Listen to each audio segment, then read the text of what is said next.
Talk sports. Now it's time for Monty in the Morning. Hey, yo, man. How the heck are you? It is Tuesday, March 8th, 2029. Yeah. It's going to snow like It's going to dump on your face. defecation style. Yeah. It's going to be an amazing, well, we just did that. It's going to be an amazing day of snow and blustery conditions throughout the Wasatch region. Yeah. Snowpocalypse. Anyway, the point is, it's going to snow a lot today, so just cuddle up next to the fire with the Monty Show and hit subscribe, because we are giving away a PlayStation 5, baby. That's Italian for PlayStation 5. Yeah. And stuff. We're giving that away when we get to 5,000 subscribers, which we are rocket shipping towards. Really appreciate you guys supporting the show and, getting on board with the subscriber count. Currently, we are at 3,479. There you go. 200 in the last 10 days. There you go. That's crazy. Pumping it out. Appreciate you guys doing that. Also, please make sure that you patronize our Amazon Essentials links, which are below in the description on this podcast and on YouTube. And thank you to everybody on Spotify, Stitcher, Apple, iTunes for listening to the show. You guys are doing a great job supporting us. We really appreciate all of that. And without further ado, why don't you go ahead and follow us on social media, The Monty Show. Monty, The Monty Show on Twitter, Instagram, and TikTok. Jake is SLC Supercars. Okay. So we talked a lot about the Utah Jazz yesterday on the show. Right. Last night they go to Dallas and they dropped a dud. This is a code 10 aboard. They fought hard. They stayed in the game late, but they simply did not play well. The Dallas Mavericks pick and rolled the Utah Jazz to death last night, Jake.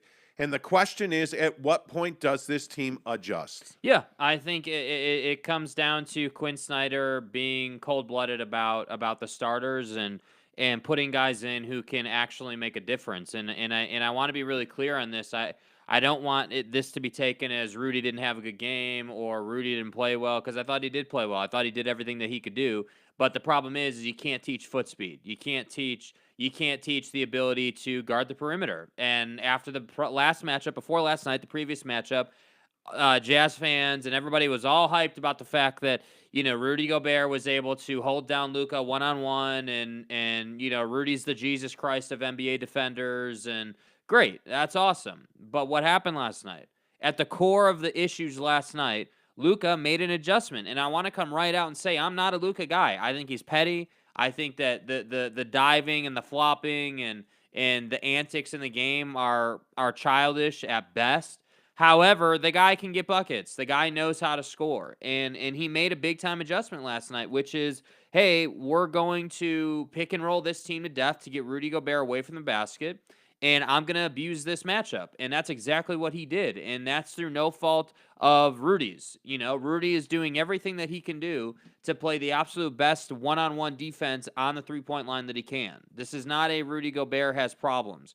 This is this team and this roster is very easy to exploit. And I'm telling you, against good teams, this is the blueprint. You're going to pick and roll them. You're going to get Rudy away from the paint, and then you're going to survey the floor and consider your options based on, what you have available to you. So, like for Luka, you've got a guy in Powell who is kind of a hybrid big, really. He's not a traditional center. He's more of a 4, if we're being honest. But he can really move without the ball, and he understands how to, open up passing lanes for Luka. So what did you see last night? You saw a lot of pick and roll, a lot of lob city to Dwight. Like, there was a lot of opportunity for him. You also see the Mavericks putting an emphasis on breaking the paint and swinging the ball, right? I'm going to drive the paint. I'm going to kick to the corner, but then I'm going to swing the ball again. I'm going to reverse it. And it's just chaos for the Jazz on defense. So at what point will they make an adjustment? I'm not quite sure what the adjustment is. I mean, there's definitely a case to be made for Eric Paschall, and we're going to get into that. I think there's definitely a case to be made for, the fact that Hassan Whiteside just seemingly wasn't in the mood to play basketball last night. So Again. if you're Quin Snyder, I don't know where you go here, and I'm not gonna sit here and let everybody rip Quinn and say, well, he should have played a bunch of different guys. He should have played one other guy last night, and that was Eric Paschal.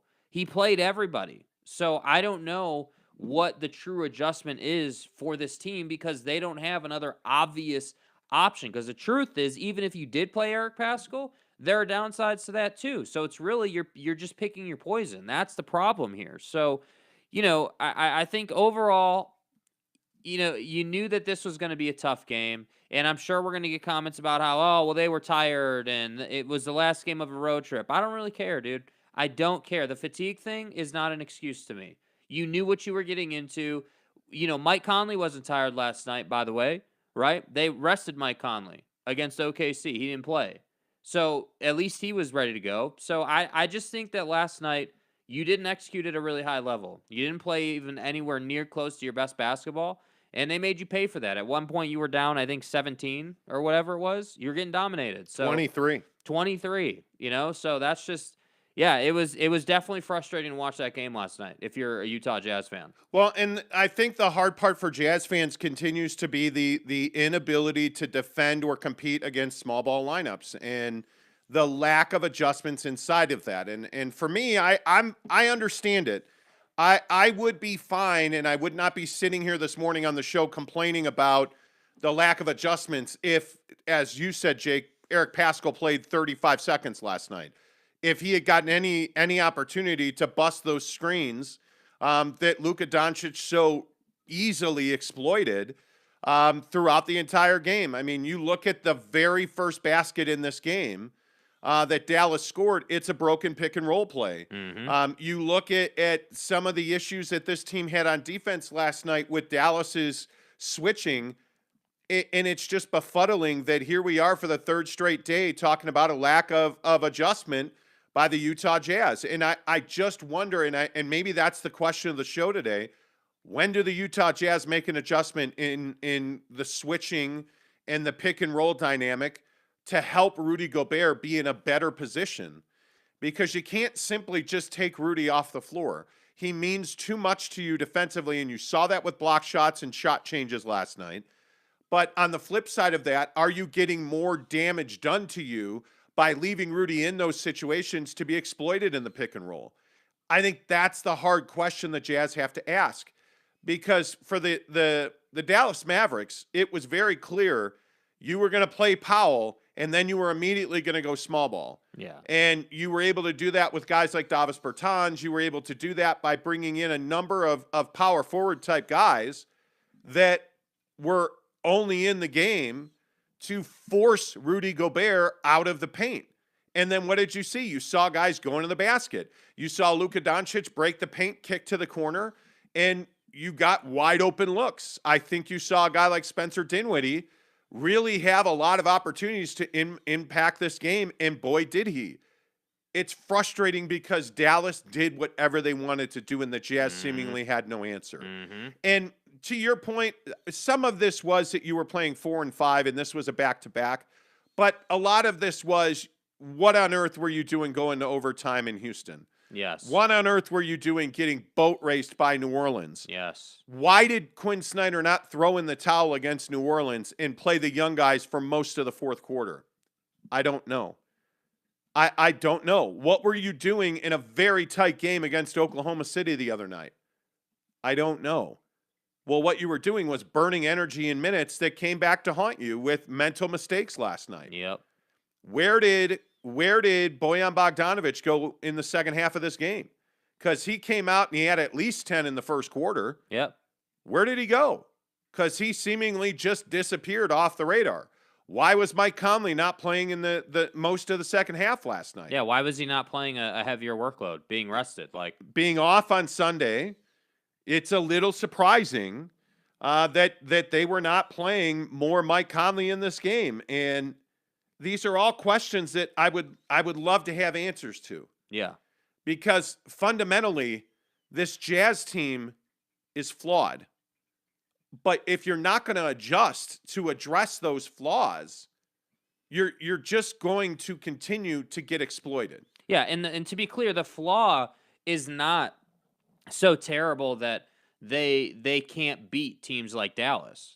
But what it does is it requires you to play your best basketball. You can't have the drive into the paint turnover for Donovan, Clarkson, Rudy, like everybody was seemingly in the paint and like just lost the ball last night. It happened like 5-6 times, You can't have, the frustration for Donovan Mitchell boil over to a point where he's got like 11 points going to the half. Like, I'm not saying the guy's got to have 30 at halftime, but I mean, this is somebody who typically is going to have 20 points at the half. I mean, that's what we've come to expect out of Donovan Mitchell. And those 20 points, the way he goes about scoring those, at least keeps you within striking distance in this game.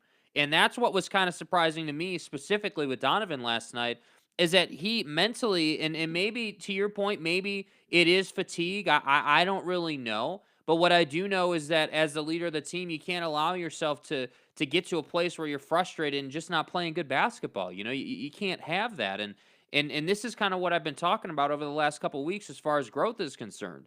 You look at, as much as LeBron is criticized, as much as, the Kyries and the Durants and any superstar in the league is criticized, the one thing that you don't typically see them do is lose their wig out on the floor and start turning it over and just playing piss poor basketball. And I felt like we saw that a little bit last night. And so that to me was kind of telling as to where the team is at, because you saw little things. Like, if you watch the game front to back, you saw little things like with Rudy being frustrated or, just moments. And that's where I feel like this team, in playing the overtime games and really struggling to beat these bad teams, like, that's where that comes back to get you. The patience, the leash with how much patience these guys have to deal with Luka's BS and everything going on last night clearly was not long. And while I understand that, I think it's this team's responsibility to improve in that area. Like, this was a playoff game, man. This was this is a really important game for us, because now you're talking about changing. Do you have the standings up by chance? Yeah. Because you're talking about changing now the seeding now, because they're one game behind you now. Or is it a half game now? It's a half game behind you. And the West is I mean, everybody's tightening up. I mean, you look at Cleveland, that Cleveland up to Miami in the East, that's tight. But if you look at what's going on in the West, you're starting to see that the Jazz and Mavs both have 40 wins. The Nuggets, now with their win last night, have 39. And the Timberwolves, who are in the play-in tournament at 7, have 37. So the Timberwolves are in striking distance, but Yes. the teams you should be worried about are Dallas and Denver. I think Dallas and Denver are real threats to you, and because now you're 2.5 and 3 games behind Golden State and Memphis, and it just feels like Memphis and Phoenix are unreachable. Certainly Phoenix is unreachable, but yeah. I think the way that Minnesota's playing right now, and I feel like I say this every day, you're probably tired of hearing it, but Minnesota's legit. I mean, they torched a pretty game Portland team last night. I'm going to say this again. And I'm telling you, I just look at these standings and I look at what the Jazz have in front of them. I look at what Dallas has in front of them right now. Like, the Jazz have a very difficult schedule. I think we all know that. Right. Especially over the next 10 days. You don't have 2 days off at all. But you look at the Dallas schedule, and you start to understand that at 40-25, this team has a chance to win 50 games now, because their road trip coming up is a real ball breaker. It's New York at home, then it's at Houston, at Boston, at Brooklyn, at Philly, at Charlotte, home for Minnesota, home for Houston, at Minnesota, home for Utah on March 27th, which now becomes a huge game. And then it's the Lakers, Cleveland, Washington, Milwaukee, Detroit, Portland, San Antonio. That's a crazy schedule. So they're going to have a tough time getting to 50 games. So I'm telling you right now, I think the number for the Jazz has got to be 51-52. Yeah. Which means you've got 11 games left here. And if you just do some math, I think Dallas will get to 50 wins. So my feeling is 51-52 is what you're going to need, because I think when you look at the way that the Jazz are playing, I don't know who's going to show up on a nightly basis. And that's the problem. The reliability of that is in question. And I think we can all say that Don's good for 25 a night. I mean, that we see that all the time out of him. But it can't be where he scores 17 like he did last night and Bogey scores 21. Yeah. And nobody else really gives you any. Rudy Gobert really had a difficult game last night. Like, I mean, to only have 3 offensive rebounds for what I think is the best offensive rebounder in the NBA in Rudy Gobert, it tells you the depth of struggle that this team had. And I think when you look at the schedule coming up, you would think tomorrow night it's a national TV game on ESPN, home for Portland. You would think you would win that game. But you're at San Antonio. Then you have 3 games coming to town. Sacramento, Milwaukee, and Chicago that are just really difficult. Yeah, Milwaukee and Chicago are not. Chicago's not playing great basketball right now, but they're still not a gimme. As far as the Bulls go, I think we have lost 5 games in a row. Vucevic is hurt right now. When is he not hurt? When is he not? So, but the problem is, if you play Derek Jones Jr. at center against the Jazz, that helps you. That doesn't hurt you. Well, because it's a trade-off. The Bulls are a very small team. The Bulls are not a big team. And, if you play him and Thompson at center, I would think Thompson would play less against the Jazz and Jones would play more. I think the Bulls love to get out and run with yes, they do. With Kobe White, Ayo Dosunmu, those guys. Derek Jones. Derek Jones, that dunk he had the other night was. But anyway, you look at what the Jazz have left. Can this team get to 10 more wins? Portland at San Antonio versus Sacramento. That should be 3 wins. Right. Milwaukee, Chicago, the LA Clippers at home. I don't like the Milwaukee game at all. I think Milwaukee is a better team. I do. I just do. And I think, I mean, yes, they did struggle to beat the Phoenix Suns, who don't have Book or CP3 right now, but I just think that Milwaukee's better. And that's no slight to the Jazz. I just think they're a better team. I do. So I would categorize that as a loss. The Milwaukee Bucks they play well in the mid-range.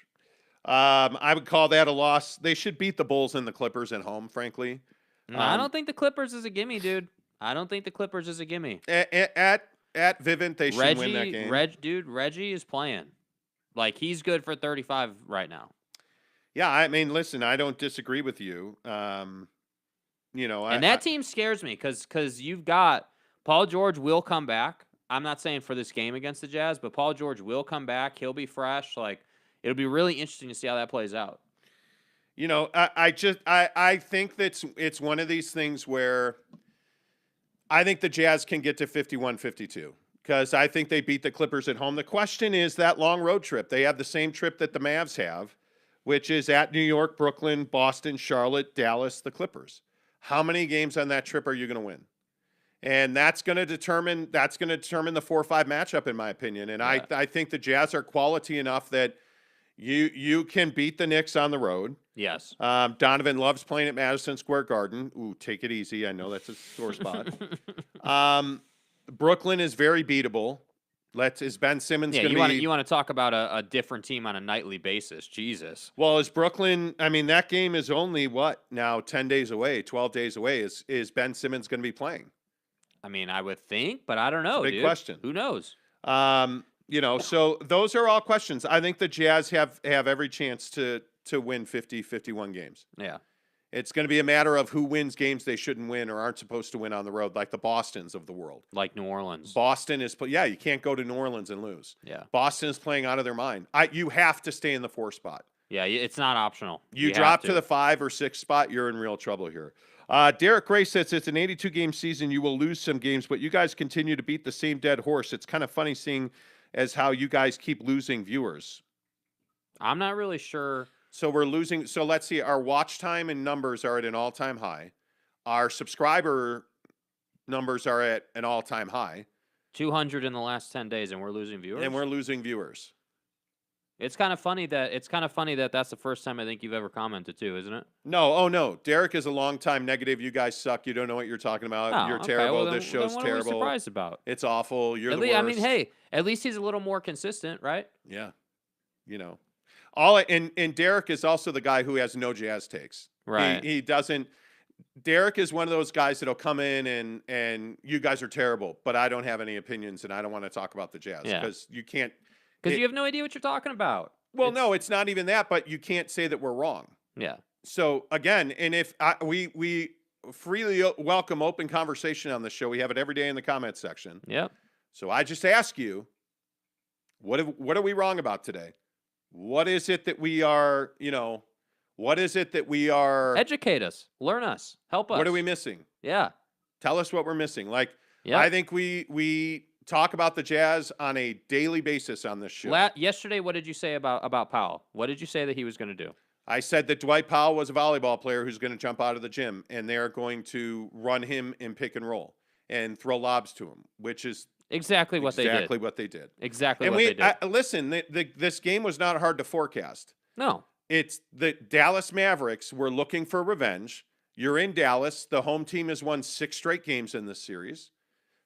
They're going to pick and roll you to death. They're going to pull Rudy away from the basket. That's what every team's going to do now. Yep. Every game down the stretch in March and April matters to every team you're playing. Yep. Sacramento is a desperate team. I mean, absolutely. Sabonis versus Rudy Gobert. Good luck. Sacramento is absolutely desperate. That's a team that has stated the goal of making the playoffs this year. Yeah. No matter what, whether it's the play-in tournament or not. And right now, they're outside the play-in tournament by 4.5 games. They're going to do everything they can do to win games. Yeah. And they're a very heavy pick and roll team with a very fast point guard in De'Aaron Fox. And a quality center in Sabonis. So I can play. I look at the Spurs who you're playing. The Spurs are just 2.5 games out of a playoff spot. I look at the Portland Trailblazers who you're playing tomorrow night. They're 2 games out of a playoff spot.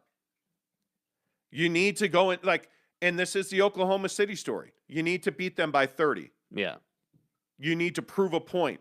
Let them know you're not winning this game. This game's over tonight, Portland. You're going to come in here. We're going to be up 15 at the end of the first quarter, and you're going to start the bus. You're going to warm it up. We're going to have nice hot showers for you in the locker room waiting for you, and you can get your ass onto the trail. Yeah. Because you're not winning tonight. Yeah. That's what needs to happen tomorrow night. Will it? I don't know. I would think so. I would think the Jazz would come out and they will have a restful day of film and discussion today. I can't believe that you would do much more than shoot around. Yeah. And then you're going to go home and go to bed. Or you should. You should go home and go to bed. Because that's what this team needs right now is a blow. They need rest. So it is what it is. James Knight says, what's up, guys? James, good to see you. Hack Podcaster says, good morning. Giggity says, how's it going, fellas? Pretty good. We're hemorrhaging followers and views. Hey, guys. According to Derek Gray. So, yeah, can you guys, we're super desperate, so if we could you start a GoFundMe? That way we can start paying you guys for viewers and everything. I mean, we're just that desperate. Mr. He's just a hack. Yeah, Mr. E says, good morning. It's summer yet, and Ainge broke this team already. Ainge hasn't even put his thumbprint on this team. Yeah. Rudy Sanchez says, morning, fellas. Jazz didn't step up. No excuses. You don't think you're going to be tired in the playoffs with everything being more physical. I mean, and by the way, the reason that the best teams excel in situations like this is because you need to be able to execute when you're exhausted. It is half-court basketball. Everybody's tired. It's who is mentally stronger and more prepared to make the plays they need to make. And by the way, and again, call me negative Nancy if you want to, but I want you to consider this. When a basketball player is tired, when their mind is tired, their body is tired, do we really think that the 3-ball is the best shot that they should be taking in that particular situation? Probably not, right? So that's why I'm so hesitant to be in favor of this 3-and-D style that they play, because I think the greatest players of all time notice that the mid-range is where they go when they're exhausted.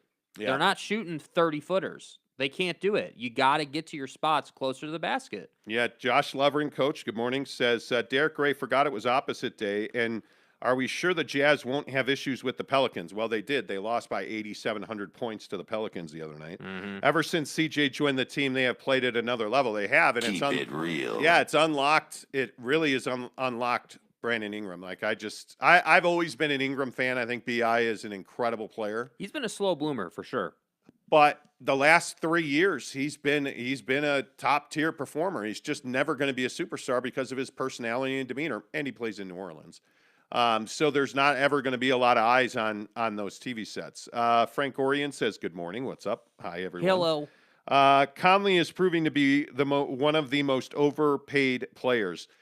Frank H says, "I'm worried about his health. I don't know if there's an issue there, or I'm really surprised he was not in this game last night." Well, but there was a play last night where he kind of came up a little gimpy, and not to say that he was super like limping terribly, but you could see that he was feeling it a little bit, and then they took him out and he didn't return. So I don't know, man. I think I maintain since before they re-signed him to the deal that it was too risky. His health is just I love the guy when he's at his best, but his health is just too much to be paying him that much. Yeah, I don't disagree with that. And Jesus Christ destroys communism. Thank God Utah had beaten the Mavs twice earlier this season, but yes, I agree. Eric Pascal and Daniel House and Trent and even Butler all can make a difference. Coach Quinn's not using his bench.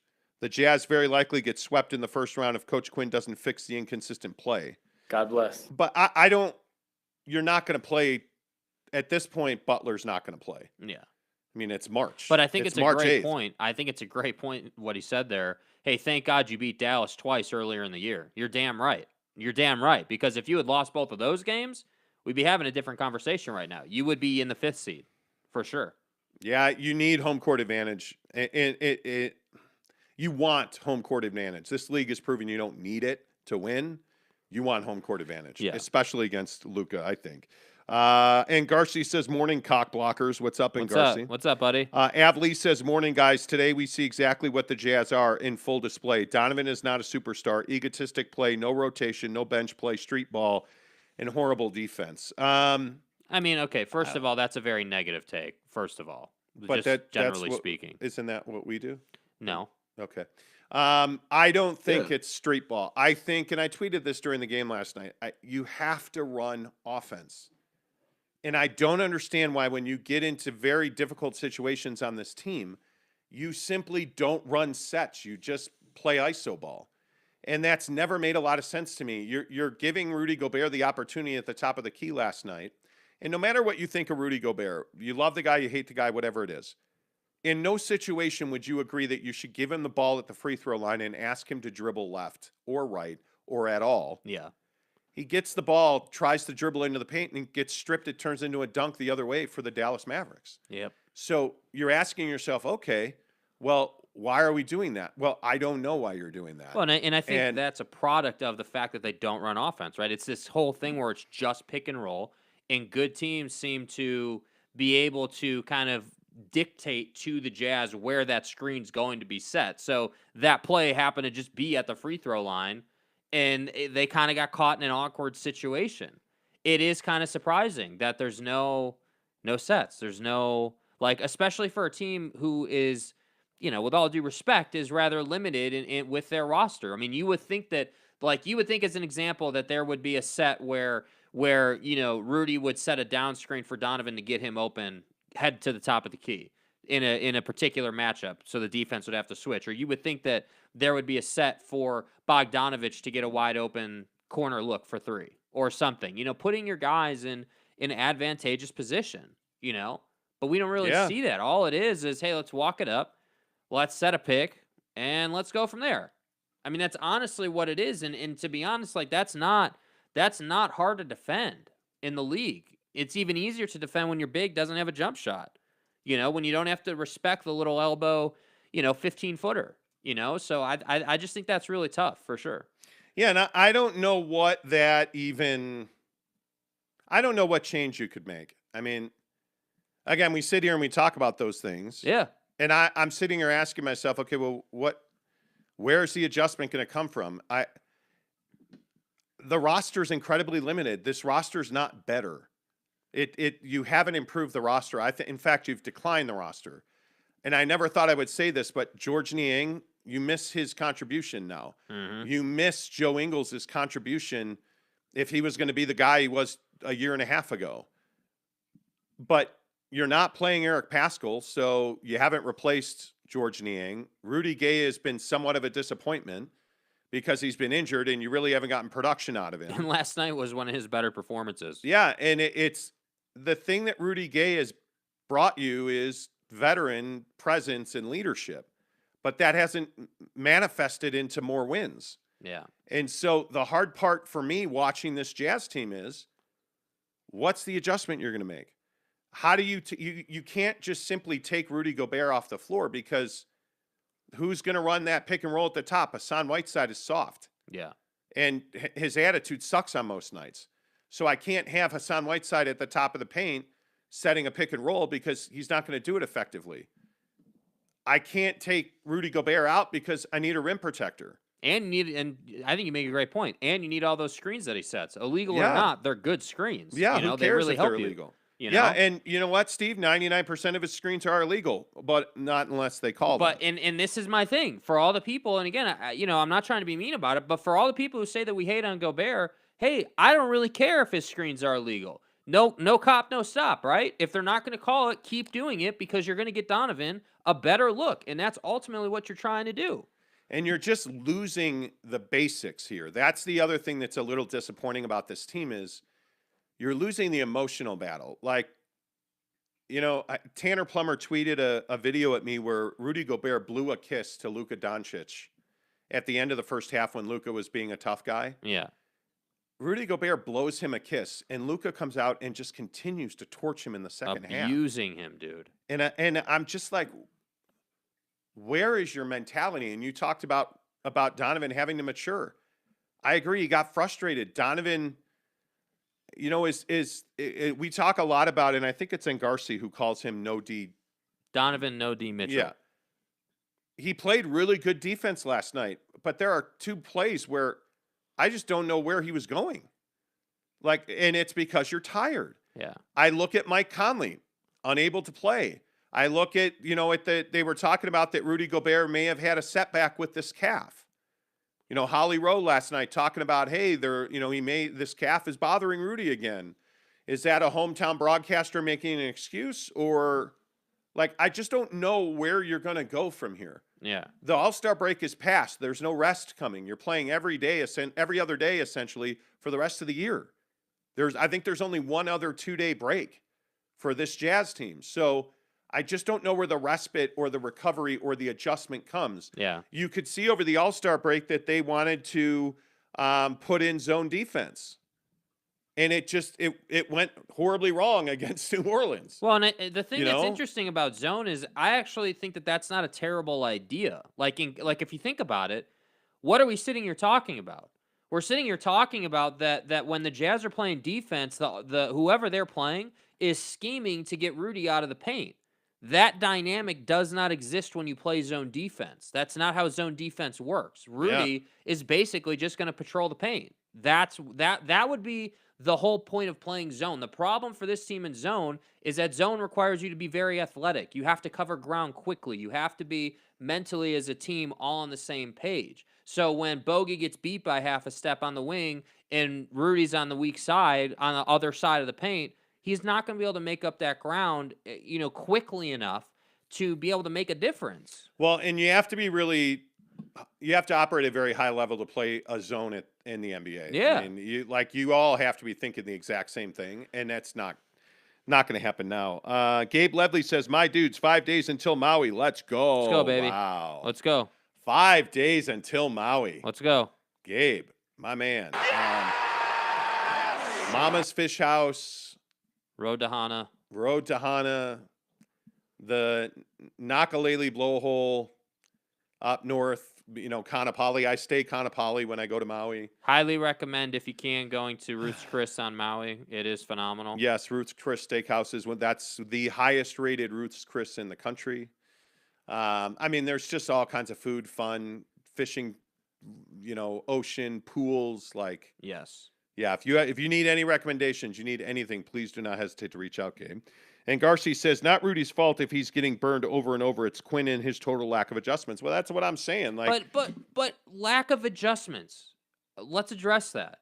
What adjustment is there to make? That's the tough thing. I think you have to play Eric Paschal more. I think, you know what? I also think, I wonder about your ability to play Paschal and Rudy Gobert together.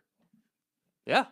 I mean, that's pretty stout rim defense right there. That's the question pretty stout. is, who's going to come off the floor for that?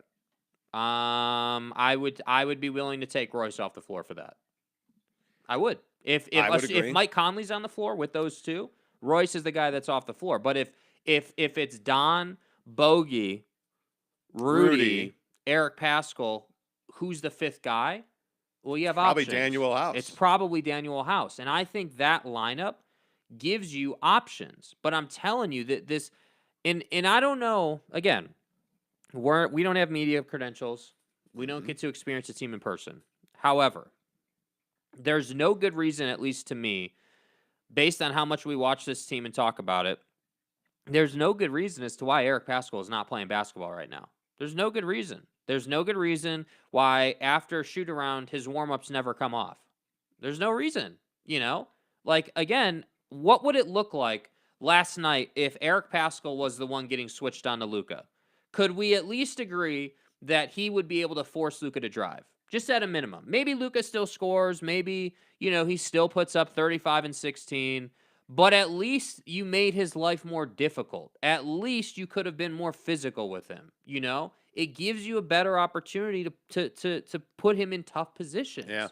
So, I don't know. It is a Jared Butler, I get. Okay, this is a young guy. You're in the final stretch of the postseason. His time to play is over. It's just simply not going to happen. Yeah, and I think that's why, when we talk about seeding matters or what have you, I mean, obviously you'd love to be the 1 seed so that you can, have home court advantage.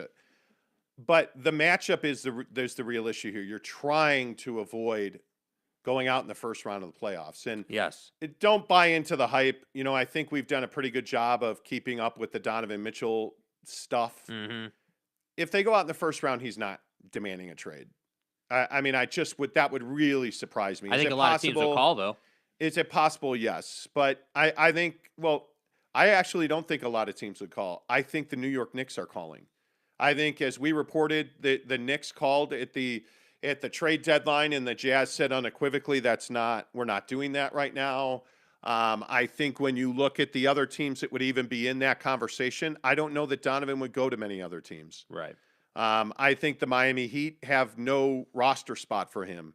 They have him in duplicate. I think he's a guy that knows where he wants to play, and that's New York, and I think he wants to play at the Garden at some point in his career. I don't believe that a first-round exit expedites that. He's under contract here. He just signed an extension. I think, again, I will just reiterate, because I see a comment and I see it on Twitter all the time. From what we've been told by both NBA sources and our guys at the Utah Jazz, Donovan Mitchell has never asked to be traded. Right. The Utah Jazz have told Donovan Mitchell directly, we're going to build this team around you, and we're going to sell out every way that we can to win a championship. If that's rebranding and we're going to add new uniforms, whatever it is, even if the uniforms suck and the color schemes are terrible, which is a conversation to be had, we're going to do everything we can do. I maintain what I've said about this team in the offseason. They're going to try and trade Rudy Gobert. They're going to completely remake this roster in the offseason. Yeah. Because that's when these caliber of deals gets done. I, under no way, shape, or form, believe that Donovan Mitchell will be a Knick a year from now. Yeah. I just don't think that happens. And there's no way for him to make that happen. The people around him, nobody has told the Jazz that he wants out. This crap about I'm too big for Salt Lake City is complete. The biggest issue with Donovan Mitchell in Salt Lake City is that the community doesn't embrace his activism. Yeah. That's the single biggest reason he would leave here, because he got shelled for trying to work in the inner city here. And I also think that this complete nonsense about the scholarship situation with the Jazz and serving underprivileged kids in our community, and, essentially a bunch of white people getting upset that their well-to-do children didn't have access to scholarships through the Utah Jazz is the reason that Donovan Mitchell will leave. So would he like to win a championship? Yeah, I know he'd like to win multiple championships, but he's not leaving because they're going out in the first round this year if they do. Yeah. Because I'm not convinced they will. Yeah. So, I mean, I think that's really important. Yeah. To say that. Let's see. Caleb, good morning to you. West is wide open this year. Definitely want to have home court advantage this year. Offense was looking kind of predictable last night. We need a guy off the bench to give us a spark beside Clarkson. And I don't know who that is because that's not even Eric Paschall. That's supposed to be Rudy Gay. I agree with that. But I think Eric Paschall had done a little bit of that for you. He's not the guy that's going to come off and give you 20 off the bench. He's not going to do that. But what he can do is he can commit a hard foul. He can turn a guy over in the paint. He can get that block. He can lock somebody up. He can create energy that way. And I think that he actually has shown the ability to knock down the corner three from time to time. He's not going to be Bogdanovich efficient from three, but he does have the ability to make that three, 3 times a game maybe. I mean, that's valuable in today's NBA, especially when you combine that with his defensive contribution. So I just think that Paschall offers you options. At a minimum, he offers you options, which is better than nothing off the bench. Yeah, I think the question is, what do you need off the bench? I think Jordan Clarkson, when he's great, he's exactly what you need. He is. And I love that he is getting into the paint and not turning the ball over. I think that's a real critical adjustment for him. He needs to be in the paint and scoring. And I think we saw some of that from Jordan last night. Yeah. But I agree with Caleb 100%. I just don't see another guy that's going to come off that's going to give you the kind of production that you're after. Yeah. I don't see that. James says we're seeing effort-based deficiency in Jordan Clarkson and Hassan Whiteside. I think Jordan makes an incredible effort. I think he tries to perform beyond his ability. Mm-hmm. And that gets you in trouble. Jordan Clarkson, I don't know that he's ever going to be a diligent passer. In fact, I know he won't be a diligent passer. But I think what he tries to do is shoot really difficult high-level threes, and I think he tries to score in impossible situations in the paint. I look at Hassan Whiteside, and he's everything that everybody said he was. He is a malcontent. He has a bad attitude, and his effort wanes. Yeah. When they lose, he doesn't play well. When they're winning, he's all about it. And that's just not being a professional. So, James, I don't disagree with you at all. Rudy and Vanessa Hernandez. Okay. It's interesting to me that people share, like I went to high school with a couple that wound up getting married and they share a Facebook page. Okay. Rudy and Vanessa said, did Jazz not do post-game interviews last night? You can't find him. We've talked about this a lot. The Jazz have one of the worst multimedia presentations in the league. Like they need an app where I can get post-game videos and exclusive locker room content after games and shoot-arounds. Every single game. That's what they need. Every single day. And why they don't have it, I don't know. And why they don't pay a videographer to follow them. And why do we not get regular media availability? Sometimes we do. A lot of times we don't. Why are there not media members filming interviews after games? Why are there not one-on-ones after games? Okay, well, COVID, travel. Well, a lot of the media is traveling with the team. Yeah. It's unacceptable to struggle to find accountability with this team. It drives me crazy. Yep. Caleb says, Coach Q got to be stressed finding ways to stop Luka when they bring Rudy out of the paint. Well, thank you. Thank you. The pick and roll, the switches that have Rudy Gobert on Luka Doncic, stop switching that stuff. Yeah, it can't keep happening. Stop switching that stuff. You got to stop switching that stuff. Has to happen. Jeremy Bolton says, hi, did the Jazz play last night? No, I think there was a game. They just took the night off, though. Yeah. Quin's adjustment is to sit Rudy. Can't sit him. I'd take Royce and buckets off the floor for Paschall. Thank you. Adjust to a different coach, Eric and Raleigh says. Yes. Wow. The problem is, how many elite coaches are there in the NBA? There's not a lot. But again, it's easy to say. Wait. Who are the elite coaches in the NBA? In the West, I certainly would say Steve Kerr. I think Steve Kerr's the best coach in the NBA. Steve Kerr, Monty Williams. God, I can't remember his name. Mike from Denver. I can't remember his last name off the top of my head. I think he's pretty good. I think Budenholzer is very good for Milwaukee. I think there's no coach named Mike in Denver. It's Michael Malone. Sorry. Okay. Sorry. Yeah, sorry. That's my bad. Mike said, "You will call me Michael, please." Thanks. Sorry if you're offended by that. He's all right, but they haven't won. I think there's one elite coach in the NBA. Mhm. It's Steve Kerr. Yeah. I think he is by far the best coach in the NBA right now. I look in the East. I think Doc Rivers is a really good coach. I don't think he's an elite coach. I look at Steve Nash. I don't know yet. I look at Billy Donovan. He's a good coach. Monty Williams is the one who is consistently underrated. He makes timely adjustments. He runs a good rotation. His players play for him. He's also got a really good general manager that goes out and addresses issues on his roster. Yeah, that might be true. When and this is the Phil Jackson thing. Yeah. Right. Like I having covered Phil, I can tell you he's the best coach I've ever seen coach any sport ever. But part of that was that he always had, it's not your superstars, right? If Donovan Mitchell and Rudy Gobert were your biggest problems, you'd be world champion multiple times. Your issues are the bottom, 60% of your roster. Yeah. That's been the same roster for years. Right? I mean, your starters have never improved, and your bench has been mediocre for how many years? Yeah. So you look at Jonathan Kuminga. I mean, well, I thought James Wiseman was the unicorn. Well, then they got Jonathan Kuminga, and I'm like, God, dog. Yeah. Bob Myers is a freaking fantastic general manager. So I look at the best teams and the best coaches. They're rare. Yeah. I mean, Eric Spoelstra is a hell of a coach. Yeah. But Pat Riley does a great job going and getting talent. Yeah. Like I look at Tom Thibodeau, terrible coach, in a terrible organization. Terrible. Like those coaches are unicorns. And I know it pisses Jazz fans off when I say that Phil Jackson and Steve Kerr are elite head coaches. They are. I mean, you look at where Golden State is. They're in the midst of a terrible run right now. I think they're 1-10-1 and they're something stupid like that. They're playing horrible basketball. Oh, by the way, they're second in the West. I think are they third in the West now? I think they're third right now. Yeah, Memphis has moved up because of that loss last night. I mean, they've lost 5 in a row at Golden State. Yeah, it's ridiculous. 2-8 in their last 10. Yeah.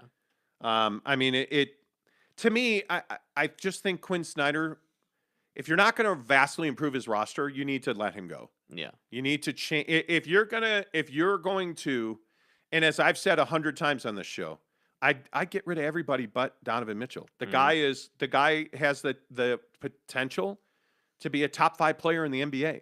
Yeah. He's not going to be KD, but how many are there? None.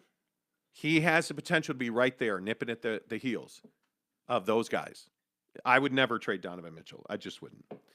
All right, couple more comments, then we have to get to gambling in the NFL. Mr. E says, by any means, I would put Gay over Pascal. And local media simply ignores the Snyder decisions. It's pathetic. Why Rudy Gay over Eric Pascal? I mean, just in athletic ability alone, I think Eric Pascal gives you significantly more athletic ability, rebounding. I mean, essentially, they've shot the three just as effectively. Yeah. Because Rudy Gay just hasn't played a lot. And Eric Pascal brings you an edge and an energy that Rudy Gay just doesn't have. Yeah. I like Rudy Gay, but he's not the small ball center we all thought we were getting. So I don't know. I don't think, I'm not saying you're wrong, Mr. E. I think we probably disagree on that. George Mesquia says, hello from Georgia, the country of Georgia. He's a brilliant guy. Okay. Hello. Georgia and the Russian territories. By the way, not to get off track here. Yeah. We're going to talk about gas stations in like 20 minutes. Yes. Yeah. Shell has halted all its purchases. They have. And have closed all its gas stations in Russia. So we're going to get to that. I will never buy Shell gas again. I'm just so upset about it. Anyway, Caleb says Utah Jazz, cool team to cheer for. Can win on any given night, number one in the NBA for offensive efficiency, but we lose trying to wrap my head around how we make it to the Western Finals without playing perfect. You don't. You don't. You don't. You don't, Caleb. And you need to get rid of that Rudy Gobert jersey. Yeah. Okay, look. We're really focused on Philadelphia right now. Caleb, you're a smart guy. And so I'm just, I just don't understand the 27. Yeah. Yeah. I mean, it must be, and I could be wrong. It must be they were out of George Niang the day that you bought Rudy Gobert's jersey. Me? Right? I mean, obviously you would be a bigger fan of the minivan. Well, that, and you can't tell me you couldn't have found a Gordon Hayward jersey that was on clearance. I'll stop. I'm being a jerk. You are. Rudy and Vanessa says, who's the best and worst matchup for the Jazz in round one? Well, the best matchup would be... It's hard to say after last night, bro. We had this exact conversation yesterday. Right now, it would be the Jazz and the Mavericks. The Jazz would have home court. If they have home court, I'll take the Mavericks. Wait, if Dallas has home court? If the Jazz have home court, I'll take the Dallas Mavericks as the matchup in round one. Oh, okay. If the Jazz fall out of that 5 spot or into the 5 spot, you're in trouble. Any way you slice it. If I could have any team in the West right now, I'd probably take. I mean, the Lakers are a wreck, but the problem is Russell Westbrook is so fast. He ran right by you. Malik Monk, what are you talking about, man? Carmelo Anthony, LeBron, So this is the thing that's difficult. I want to say I'd take the Houston Rockets if I could match up with any team. Well, we all know how that almost ended, right? In a 7-game series, you'd probably beat them in 5, right? But they're not in the playoffs. I should say the New Orleans Pelicans, but we saw how that ended. Keep it real. In a 7-game series, are you convinced that you would beat the New Orleans Pelicans 4 times in 7 games? I would like to think you could. I'd like to say the same thing about the Lakers. I'd like to say the same thing about the Clippers. Other than that, I want nothing to do with the Timberwolves. No. Nothing to do with the Warriors, Grizzlies, or Suns. I want nothing to do with the Grizzlies. No. Not a thing. If it ended today, to be Grizzlies and Lakers. All right. Well, LeBron, I hope you have a nice offseason, and we'll see you next year. Enjoy your summer, and, Russ. Yeah. Right now, the matchups would be Suns and Pelicans, Grizzlies and Lakers, Warriors and Clippers, Jazz and Timberwolves, Pack your shit. Let's go. Mavericks and Nuggets. That's not a good matchup. I can honestly say I'd take the Timberwolves in that series. If it was Jazz and Timberwolves in round one, yeah, I don't know about all that. Yeah, I'm good. That's why I said, man, you don't want the Jazz in a 3-6 matchup with Denver. Maybe Denver is the team I would take. Yeah. Denver, yeah, find me Denver. I don't know. I don't think there's an easy. It's the NBA, man. There's no easy matchups. There's not. I mean, it is what it is. Caleb says, let's be honest. He needs the support. Did you see how the Mavs were booing him last night? Grew up Michigan loving Ben Wallace and Rudy Gobert. Okay, wait. You grew up in Michigan. And you rooted for Ben Wallace. Okay, he lifts. He's got huge biceps. Right. He had an amazing afro. Do you even lift? I mean, his voice is only comparable to Barry White. There's a lot to like about Ben Wallace. Right. But then you said, and Rudy Gobert. Right. Like, how did you even find Rudy Gobert? Like, I don't even know how you find him. How do you accidentally... You live in Michigan. Oh, and you're a Red Wings fan. That's right. Whatever. I follow Caleb on Instagram, and he had on a Detroit Red Wings t-shirt the other day. What are you, nuts? It's offensive to come on this show and comment. Well, it was disappointing. I mean, It was disappointing. I don't know. I don't, like, you obviously know this is a Chicago show, right? Like Michael, the Hawks, the double doink in Chicago. Why? Like the Arlington Park Bears. Like, you know all this stuff. So There we go. the idea that you would roll up in a Red Wings jersey, you know. No, what's even worse, it's a t-shirt. You're a casual. Yeah, dude. As a Red Wing fan, okay, there are not many fans. Okay, go ahead and order your Little Caesars pizza. We get it. We're on to Cincinnati. But to buy a Red Wings T-shirt, were they sold out of the Minnesota North Stars that day? Like, Come on, man. Eric Tavera says Ben Wallace strong. Do you remember how big Ben Wallace's biceps were? Oh yeah, dude.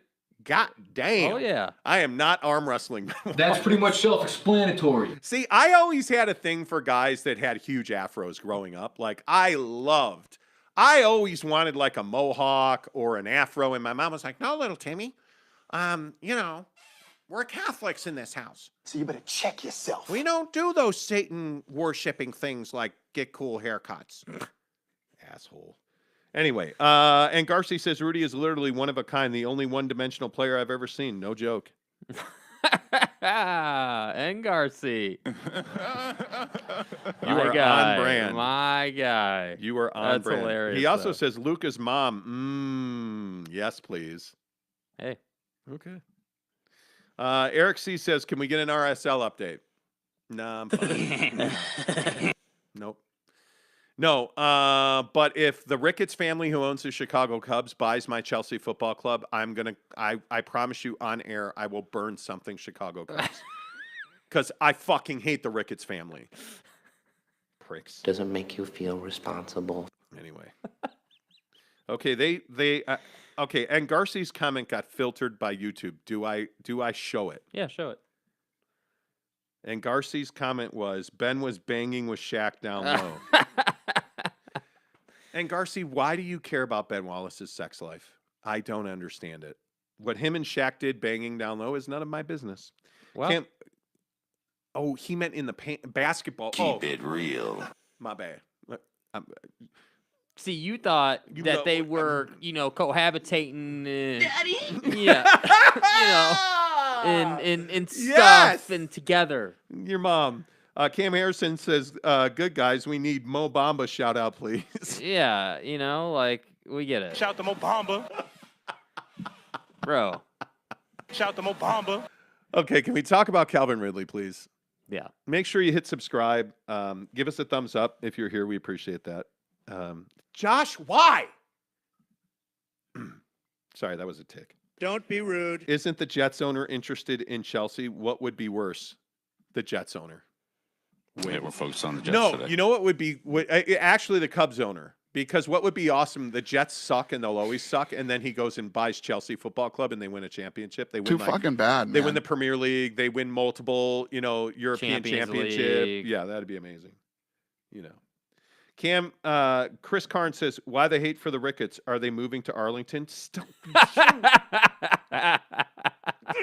And as you can see, I'm going through some shit right now.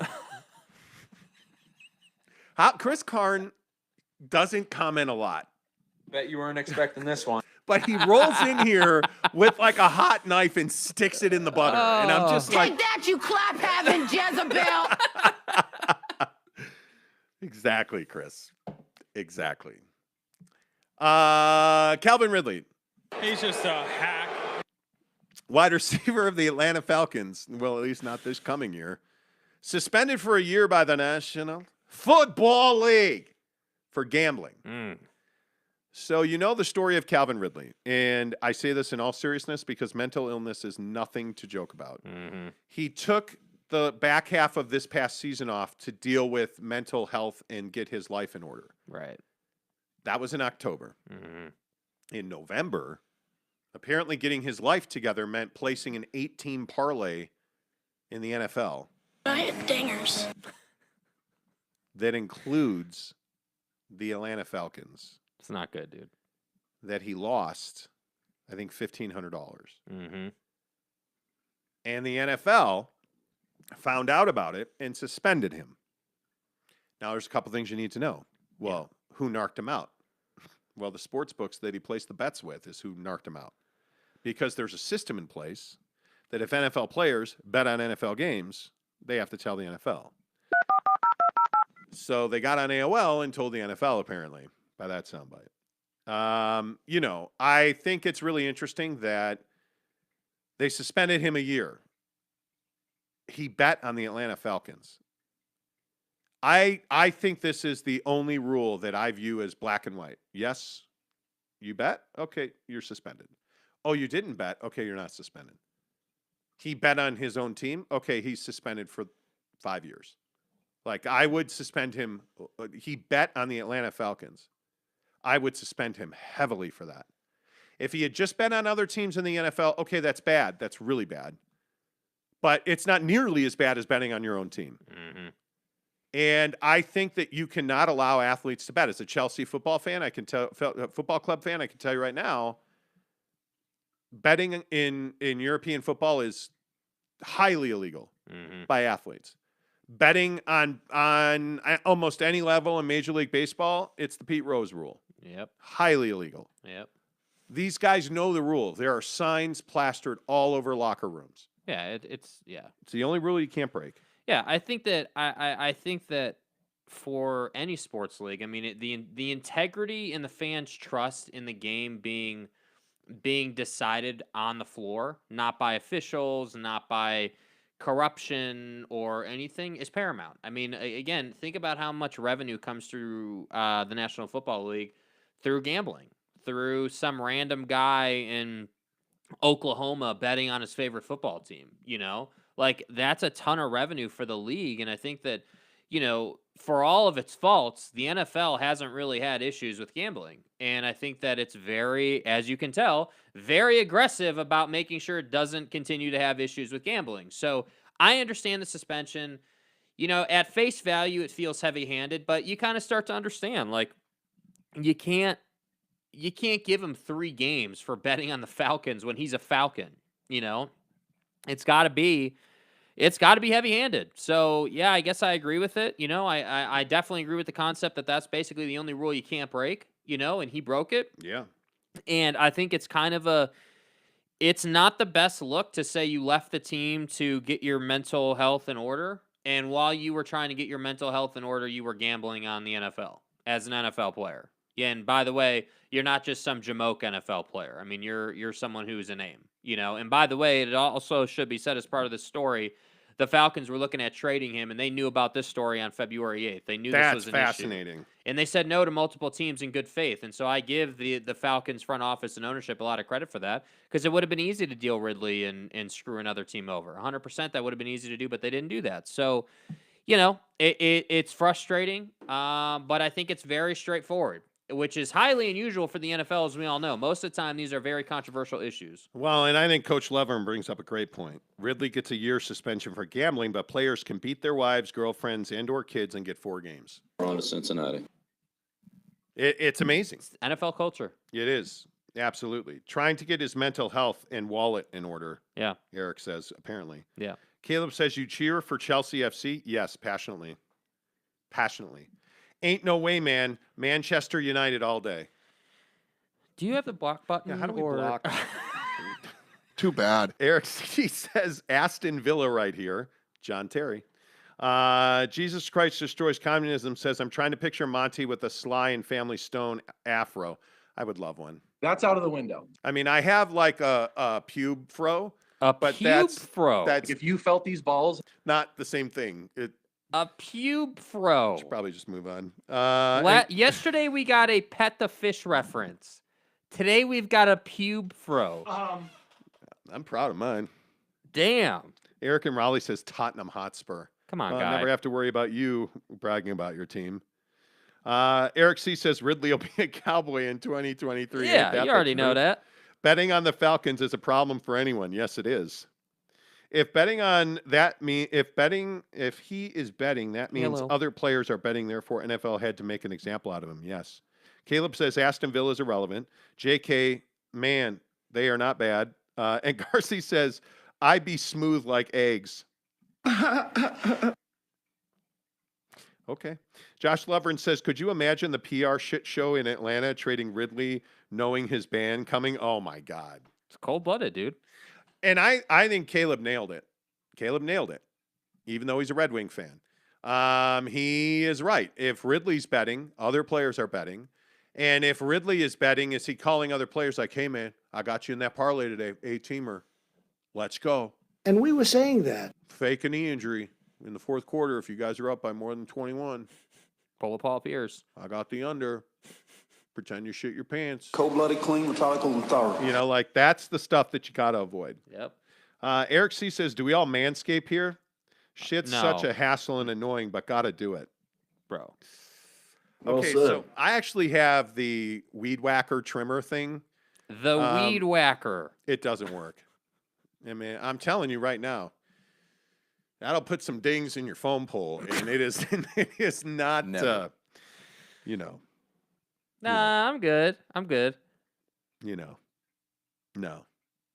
Yeah, no. Nah. Keep the blade sharp. I guess I'll have to figure something out. Yeah, I don't know how you describe that. Yeah, I'm good. I don't. So I think we all agree you should have been suspended. All right, let's talk about gas and Shell oil because I'm actually a gas guy. I eat a lot of beans. I have my fiber in the morning. Right. You know, I'm gassy. Right. No, seriously. I take my gasoline, my fuel. You don't call it. It's not gas. It's fuel. It's not an engine. gas, It's a motor. no brake. It's a motor. Right. My gas I take very seriously. So usually I buy from Chevron as much as I can because I think their gas does really well in my motor. So I have a V6 twin turbo Audi that requires 91. Keep it real. Yeah, so I don't mind paying it. It's just the cost of doing business. Right. I won't be doing business with Shell Gas anymore because they bought 100,000, I believe, pounds of oil, many, many, many barrels from Russia. You just gave a gift to the Russians. I believe it was last Thursday. Uh-huh. So wait, you knew that they had invaded Ukraine. You knew that the world was coming together against them. You promised us you weren't going to buy Russian oil, and you did anyway. And not only did you buy Russian oil, you bought it at a huge discount because nobody else was buying it. So I can't buy Shell oil anymore. Am I being ridiculous? No, I don't think you're being ridiculous. And it should be stated that there was an update that came out that said Shell halts purchases of Russian crude oil and closes its gas stations in the country. So obviously, egg on your face. You know, you're doing this now because you're trying to save face, right? I mean, that's what this looks like. And I think, you know, your question, are you being ridiculous? No, I mean, I don't think you're being ridiculous. I mean, this is the same conversation as not eating an In-N-Out because of their practices and their beliefs and who they fund and where their money go. Like, it's the same conversation. And it's like, it goes back to that, you know, for the longtime listeners, you may remember this. I intentionally said we're not buying, when we gave away the Traeger smoker, we did not buy that Traeger smoker at Home Depot because Home Depot supports the RNC, and I was not about to give $1,000 to Home Depot to go to the RNC.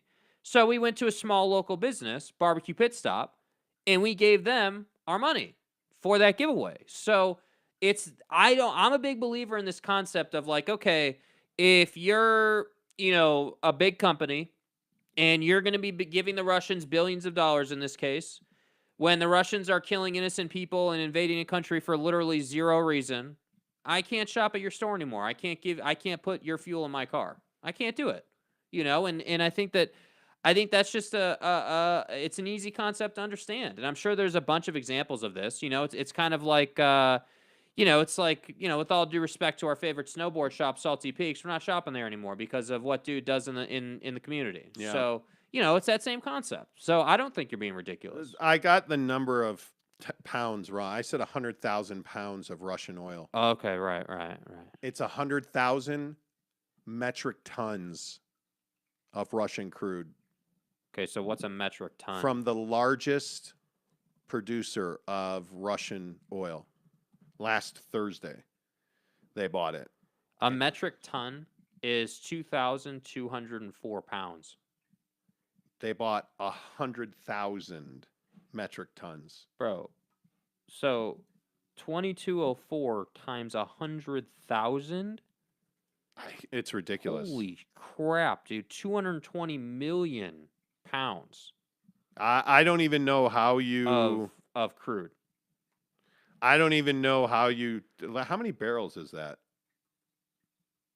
I don't know. If that's 845,000 barrels of oil.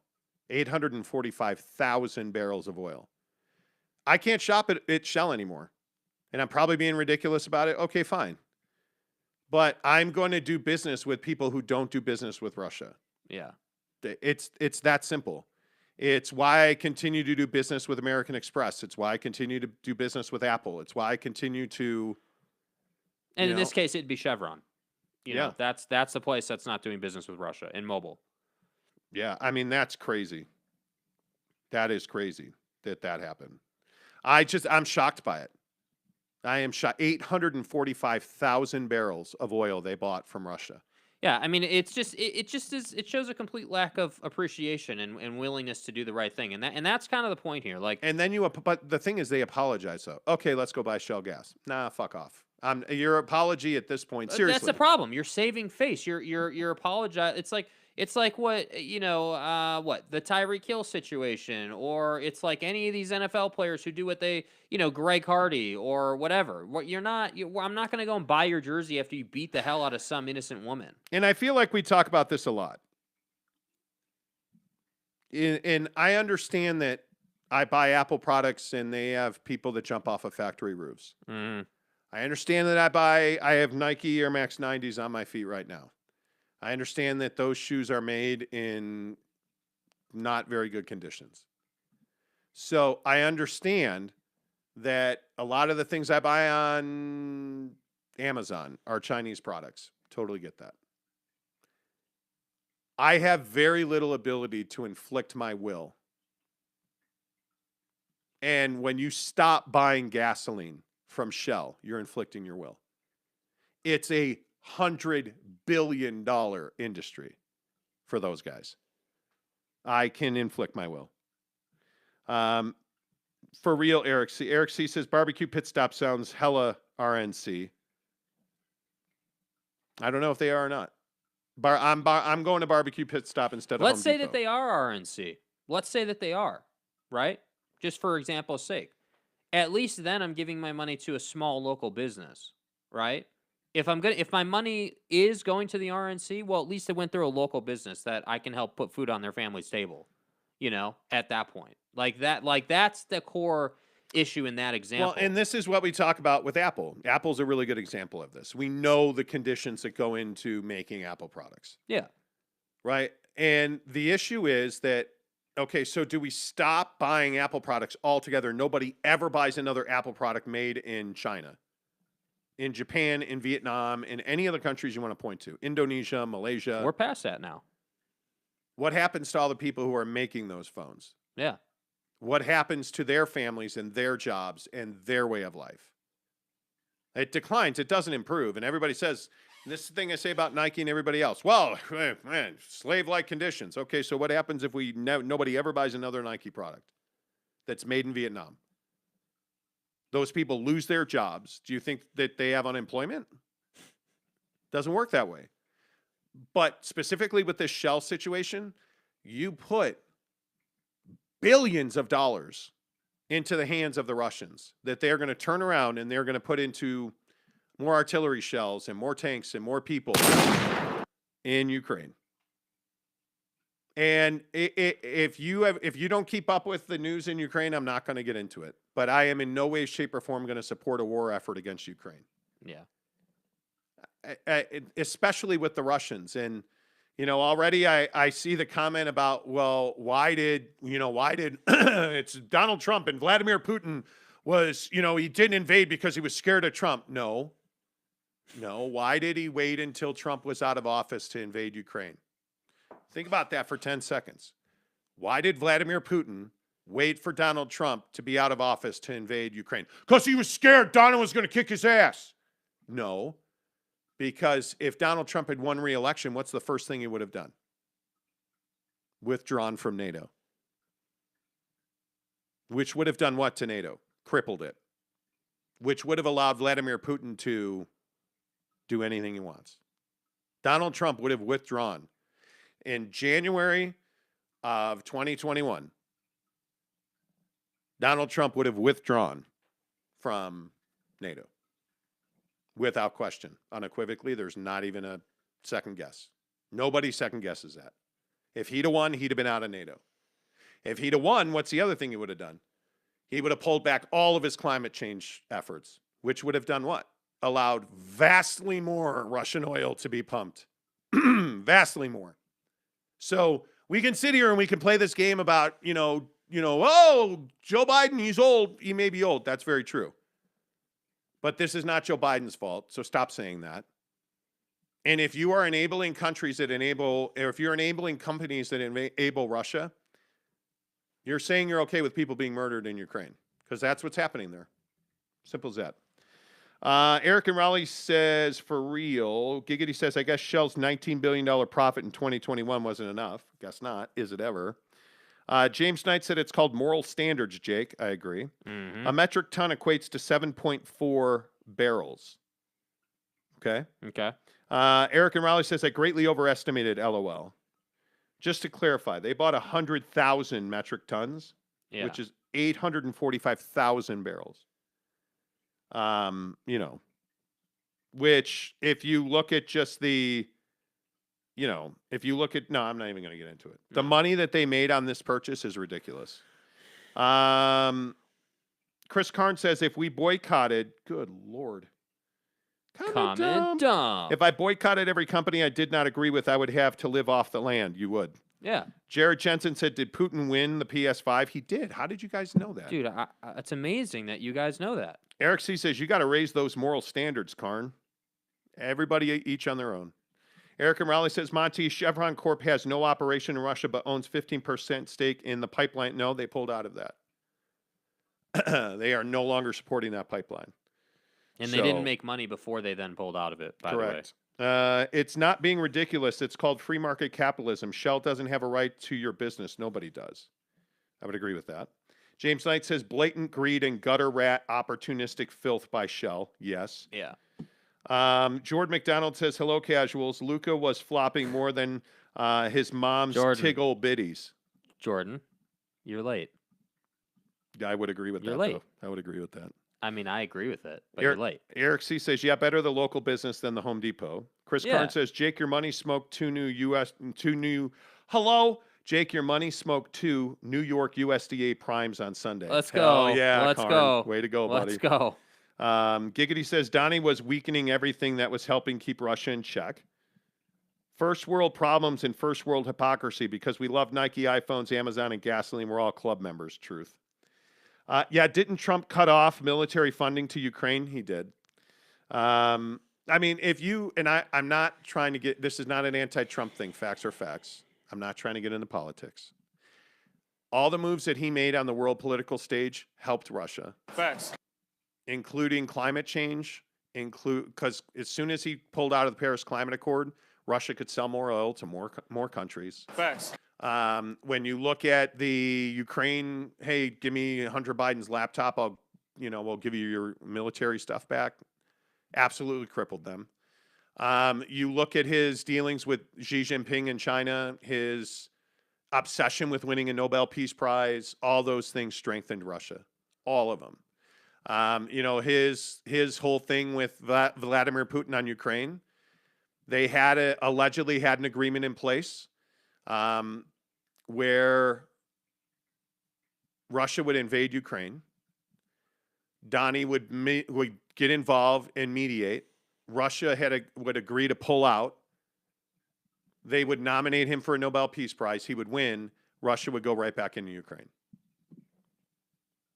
I mean, these things are in the presidential record. Yeah.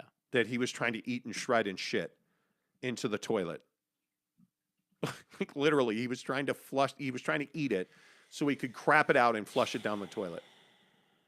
It's crazy. Yeah. Anyway, the other thing I think is interesting is the whole world is united against Vladimir Putin. Which I don't think he accounted for. I don't think he was expecting that. No.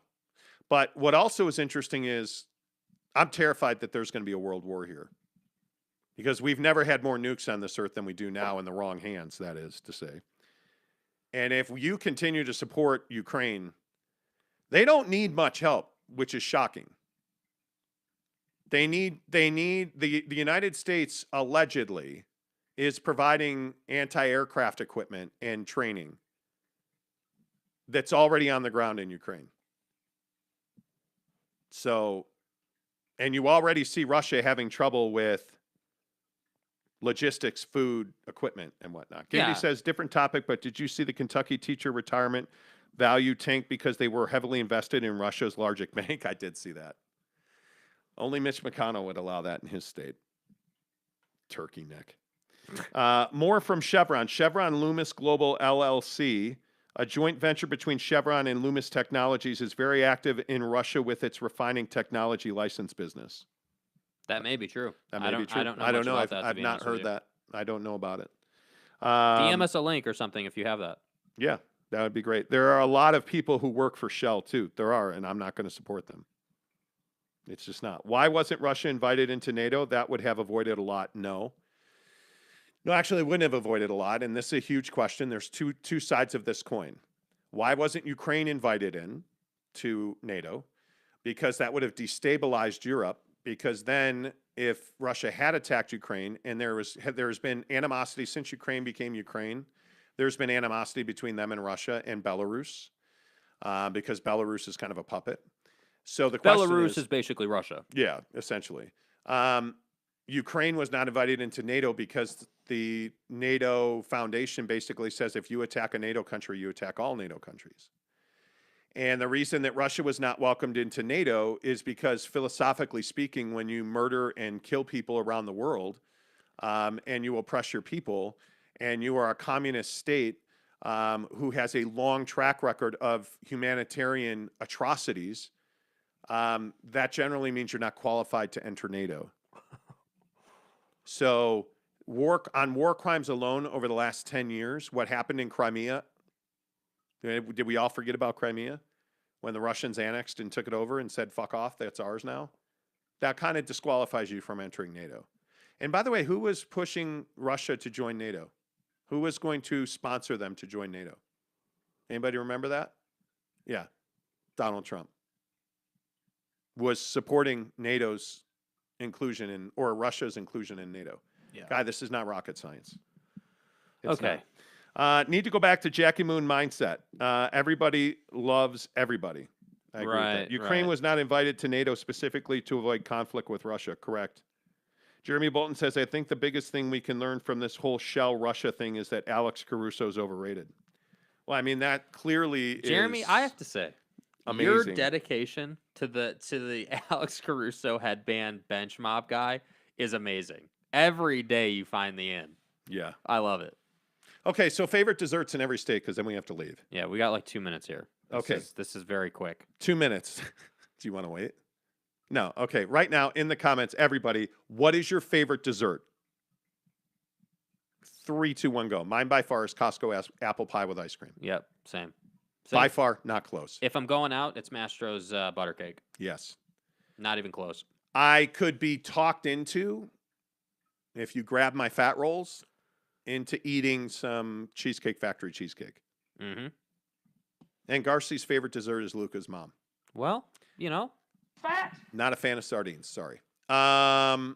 She is much more the main course for a guy like Fat. that. So, you know. Oreo cookies and cream. Fat. Jeremy Bolton says Luca's mom is my favorite. Fat. Funky Orion says cheese. Okay. Oh. Jeremy Bolton says just oh.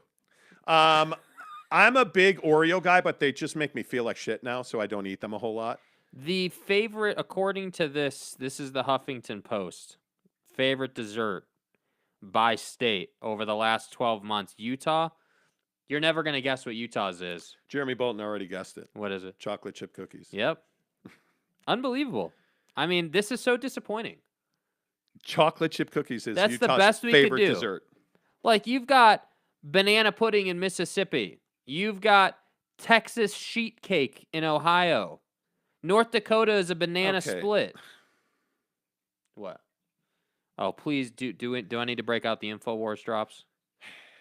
No.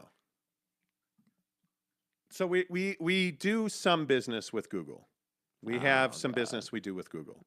Yeah. We were having some issues with Google. So we stopped doing business with Google 2 days ago. Pack everything up. We're out of here. 2 days ago. They won't stop calling me now. Like this guy, I think his name is Parky from India, who's probably a better kicker than Cody Parkey, you prick. I know what you were thinking. Anyway, this guy Parky from India has called me 4 times in 2 days. I couldn't get a Google guy on the phone for a month. I stopped my Google products, and he's like, "Oh, it's Parky from India here to help you, buddy. Let's get this done." Yeah, man, let's go, man. Hey, yeah, let's fix it up. You guys are the best. Oh, assholes. Man, retention is a real thing at Google, huh? Yeah, and Garcia says you're the devil. Okay.